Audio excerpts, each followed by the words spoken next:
Continuamos con el noticiero popular de Barricada TV. Repasamos anteriormente lo que fue la movilización desde el Obelisco hasta el Ministerio de Trabajo anoche por la recuperación de los trabajadores de PepsiCo. Y bueno, y para seguir con el tema, tenemos a dos trabajadores de la planta de PepsiCo aquí en el estudio para la nota del día de la fecha.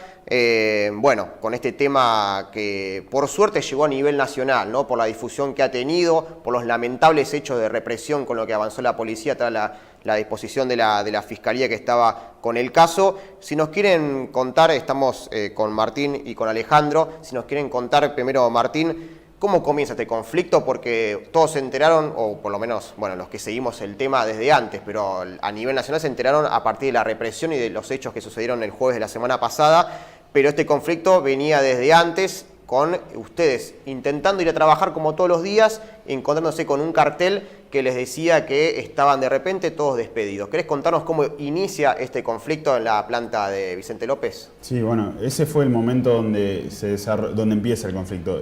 Pero de todas maneras nosotros también estamos explicando que anteriormente la fábrica ya había empezado un proceso de desguace, no de las máquinas, sino de la producción, llevándose producción a Mar del Plata, la otra fábrica que tienen allá. Y bueno, desde parte de los trabajadores y la Comisión Interna se fue denunciando eso, se hicieron presentación al Ministerio de Trabajo y bueno, hasta que pasa lo que vos decís. Nosotros el lunes 19 de junio laburamos normalmente, el día 20 nos encontramos con un compañero que pasó de casualidad por la fábrica y vio la persiana cerrada y el cartelito que decía que quedábamos todos en la calle, santeados, y que la producción se iba a Mar del Plata. Eso fue el día 20, bueno, nos encontramos con esa sorpresa. De hecho, ya sentíamos rumores de cierre, pero eran todos rumores. Los delegados se quedaban los domingos dentro de la fábrica. Incluso hasta subimos una vez arriba en esa oficina, increpando a la empresa de por qué había tantos rumores de cierre. La empresa negó todo. Bueno, de eso pasaron 3 días. Y el día 20 encontramos el cartelito donde decía que la fábrica cerraba y toda la producción se iba a Mar del Plata. Y una vez que se encuentran, Alejandro, con esta situación, ¿qué les dice la empresa? ¿Cuáles son los pretextos que le da la empresa a una multinacional que tiene facturaciones muy altas? Que nos contaba una de las compañeras de ustedes que en un día generaban los recursos para pagarle el sueldo a todos ustedes, que durante el conflicto veían cómo llegaban importaciones desde Chile. Bueno, es una multinacional, pero ¿qué les decía usted? ¿Cuáles son los pretextos que le dabas a los trabajadores que hace muchos años trabajan en la fábrica, que de un día para el otro se encontraban sin su fuente de trabajo? No, en el mismo cartel que habían puesto acerca del cierre decía que teníamos que llamar a ese número o si no que iban a contactarnos a nosotros. Y bueno, ahí lo que te daban era una fecha en la cual vos ibas a asistir y ahí te iban a hacer una propuesta. El tema es que cuando vos llegabas a esa reunión nunca había una propuesta de un trabajo, sino que era un arreglo por plata y nada más. Eso que se sabe decir de que nos propusieron trabajo, en ningún momento a ninguno. Estuvimos charlando entre nosotros, compañeros, y a ninguno le llegó esa propuesta. Y a partir de ahí, Martín, comienza un proceso de lucha, ¿no? En la fábrica, visibilizando el conflicto hasta el día de la represión. Claro, sí. La excusa de la patronal, si bien como dice Alejandro, todo eso ocurrió, la excusa es que ellos tienen un problema productivo por estar en una zona residencial y hay un problema de contaminación. Aparte, aducen crisis. Son dos cosas que son completamente mentiras. PepsiCo es una multinacional, como decís, están los números, se pueden buscar en internet, incluso de lo que va del año, desde que empezó este año hasta la fecha, facturó más que el año pasado, todo el año pasado, o sea que crisis es mentira que tiene. Y la otra parte que también decía de la contaminación, el barrio, también es mentira, porque en el 2009 ya hubo un conflicto por el tema de contaminación que sí existió, pero después de eso la fábrica se puso en regla, hizo tratamientos de agua, de muchos procesos industriales de ahí, y se consiguió corregir el tema de la contaminación. Entonces las excusas de la empresa son mentiras, son todas mentiras para hacer lo que hizo. La realidad es que eso es un ataque político a la comisión interna, a los trabajadores que están organizados. Después de ese día, bueno, se establecieron los acampes ahí afuera de la fábrica, una vigilia. En ese momento el sindicato todavía estaba presente. Bueno, creo que fueron cerca de una semana que estuvimos acampando afuera y estuvimos haciendo diferentes medidas, como bloquear un depósito muy importante que tienen en Tortuguita, PepsiCo, también otro depósito que tienen en Villa Martelli. Y bueno, esas fueron las primeras medidas hasta que llegó un plenario del sindicato de la alimentación, que lo conduce Rodolfo Daer, bueno, donde asistimos la gran mayoría de los trabajadores para ver qué decía este personaje. La cuestión que en ese plenario, que duró 3 horas, donde hubo mucha discusión, donde estaba toda la comitiva dirigiendo ahí en la mesa, Daer y todos esos personajes, nos decían que, bueno, después de 3 horas de discusión, nos llegó a decir Daer que era una multinacional, que no se podía hacer nada, que los trabajadores no teníamos fuerza para hacer nada, que lo único que podía hacer era rescatar lo mejor posible. Lo mismo que decían paritaria, lo mejor posible. Bueno, en este caso era aceptar una indemnización al 200%, donde, bueno, ahí se armó un escándalo porque todos los compañeros queríamos luchar, queríamos nuestra fuente de trabajo. También le exigimos que el 2% que nos saca Rodolfo Daer a todos los trabajadores de la alimentación sean destinados para el fondo de lucha, otra que también se nos reía en la cara. Así que bueno, ese plenario fue escandaloso porque terminó haciendo una especie de votación falsa donde se propuso 2 mociones, y luchar o arreglar por el 200%. En esa votación votaron gente de otra fábrica, gente que estaba con la barra del sindicato, o sea que no eran todos trabajadores de PepsiCo. Fue escandaloso, fue trucho. Los tipos terminaron de decir eso, se levantaron, pusieron la marcha y se fueron.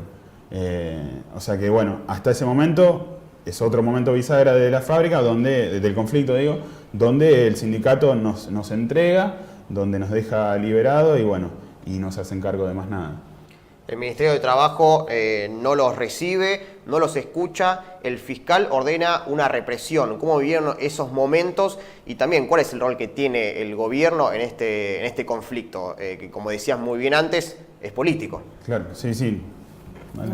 Bueno, no, entendemos que el conflicto es político. O sea, el Ministerio de Trabajo nos firmó todo lo que quiso con el sindicato, firmó en esas cláusulas de ese acuerdo del 200%, no atendió más a los delegados, no los atendió más. Y bueno, y está clara la complicidad política con el fiscal también. O sea, la orden de desalojo vino cuando ya por abajo se sabía que había una cautelar a favor de la reinstalación de los compañeros. O sea que, bueno, ahí es donde se demuestra más que es todo bien político, estaba todo bien organizado, tanto la patronal con la burocracia y con el gobierno. O sea, entre los tres hicieron una gran organización, una gran cama para nosotros y bueno, y quedó todo demostrado. Con la represión no era lo mismo que si el desalojo venía antes o después de la cautelar. Si venía la cautelar y nosotros estábamos ahí dentro de la fábrica era una cosa. Bueno, por eso aceleraron los tiempos del desalojo y bueno, entendemos que hay una complicidad que está clarísima entre el gobierno, el sindicato y la patronal. Con dichos además de políticos, Mauricio Macri, Patricia Bullrich, echándole la culpa a los trabajadores. Sí, bueno, eso creo que a nadie le sorprende ya a esta altura, pero incluso, bueno, yo te contaba que nos parecía increíble cómo avanzaron con las compañeras.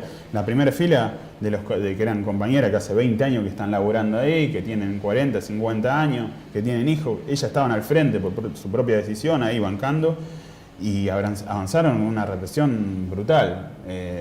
Yo te contaba también cómo desde adentro, los que estábamos adentro en el techo, cómo nos apuntaba la infantería y cómo nos decía literalmente que nos iba a bajar como pajarito, así. Y bueno, y abajo a las compañeras fue terrible cómo se las reprimió, cómo se le pegó palazo. Y bueno, después Bullrich diciendo eso, que estaba bien hecho, que el desalojo estaba bien, que estaba casi merecido. Macri diciendo que nos habíamos llevado un fangote de guita. Bueno, terrible, todo terrible. Igual creo que ya a esta altura nos sorprende esos dichos, pero por ahí no esperábamos tanta brutalidad. ¿Cuál es, Alejandro, la situación actual de los trabajadores de PepsiCo? Ya se hizo esta movilización del Obelisco hasta el Ministerio de Trabajo. Siguen reclamando por sus fuentes de trabajo. Sí, por supuesto. Y bueno, ahora estamos en la carpa tratando de socializar un poco más con la gente. Se acerca, nos dona, vamos a decir, hoy por ejemplo fue un grupo de jubilados, vamos a decir, nos dieron su apoyo. Y cosas así, cosas que no lo ves en otros lugares. La verdad que Bien. También de los vecinos de la planta, ¿no? También recibieron su apoyo en los días que estaban protestando y cuando vieron ellos enfrente cómo los reprimían también, ¿no? También la solidaridad de los vecinos ahí en la planta. Sí, ellos en todo momento estuvieron con nosotros, muchas veces en un principio ya con el hecho del agua, vamos a decir, fueron muy buenos con nosotros, hasta cuando llegó infantería salieron con cacerolas, siempre tuvimos el apoyo de ellos. Y Martín, ¿cuáles son los pasos a seguir? ¿Qué es lo que tienen en vistas para seguir luchando, ¿no? Por su fuente de trabajo? Sí, bueno, en principio, como decía bien Alejandro, la instalación de la carpa, que bueno, venimos de la movilización de ayer, que fue re importante porque no solamente vemos a los sectores que siempre luchan, que siempre están en la calle, sino que se extendió bastante más. Y eso nos dio muchísima fuerza, ver todos los sectores que estaban ahí. Entendemos que PepsiCo ya trascendió lo netamente sindical, sino que ya se convirtió en un conflicto político. Y a lo que aspiramos es que sea PepsiCo hoy la punta de la lanza para que enfrentemos todo lo que está pasando, que es un ajuste. O sea, mi viejo es jubilado, mis hermanos están desocupados, todos acá tenemos compañeros que están en la misma. Y bueno, y nosotros lo que queremos convertir precisamente a PepsiCo, al conflicto de PepsiCo, en una gran punta de lanza para que se sumen todos los sectores, y por eso también en ese sentido es que instalamos la carpa para difundir el conflicto. Estamos a pocos días de las elecciones, de que se empiece con el tema electoral, así que es una presión también, entendemos que es una presión, y bueno, difundir, visibilizar el conflicto y acercar a más sectores de la sociedad que se sumen a la lucha, que no solamente es PepsiCo, sino que es contra el gobierno de Macri, contra el ajuste, y que si nosotros ganamos, vamos a estar en mejores condiciones, todo el movimiento obrero, todos los sectores, para enfrentar a Macri y las políticas de ajuste que tiene. Así es. Bueno, muchas gracias Alejandro y a Martín por la visita. Seguiremos al tanto de esta situación, como estuvimos antes también de la represión, también en el día haciendo también la cobertura y bueno, obviamente acompañarlos en lo que necesiten. Dale, muchas gracias y por la difusión que dan y sí, estuvieron siempre, así que bien ahí. Bueno, muchas gracias a ustedes. Nosotros nos vamos a un corte y luego seguimos con más Noticiero Popular por Barricada TV.